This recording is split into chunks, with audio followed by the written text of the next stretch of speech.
গেছে, এই জন্য ওই আওয়াজটা হয়েছে।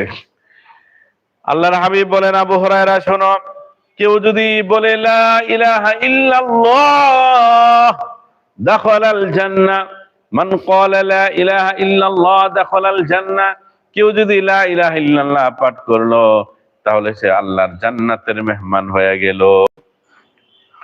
হযরত আবু হুরায়রা বলেন, ইয়া রাসূলুল্লাহ, ও জানা কেউ যদি জিনা করে তাহলে?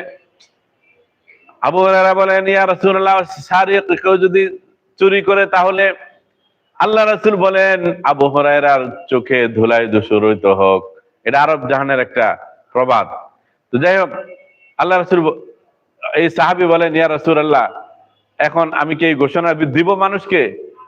আল্লাহ রাসূল বলেন, হ্যাঁ আবু হুরায়রা, যাও তুমি মানুষকে ঘোষণা দিতে থাকো। কেউ যদি কালিমা পড়ে লা ইলাহা ইল্লাল্লাহ পাঠ করে তাহলে সে আল্লাহর জান্নাতে চলে যাবে। ঘোষণা দিতে থাকো, যাও যাও ঘোষণা দাও। হযরত আবু হুরায়রা বলেন, ইয়া রাসূলুল্লাহ, এ তো কেউ বিশ্বাস করবে না। কালিমা পড়তে কতক্ষণ লাগে? কালিমা পড়বার সে বেহেশতে চলে যাবে, এটাকে কেউ বিশ্বাস করবে? কেউ করবে না। বলে যে, আবু হুরায়রা, তাহলে একটা কাজ করো, এই যে আমার পায়ের জুতাটা, খরমটা আছে না, এই খরমটা নিয়ে যাও, একটা খরম আমার হাতে রাখো, আর তুমি ঘোষণা করতে থাকো, মান ক্বালা লা ইলাহা ইল্লাল্লাহ দাখালাল জান্নাহ, কেউ যদি লা ইলাহা ইল্লাল্লাহ পাঠ করে তাহলে সে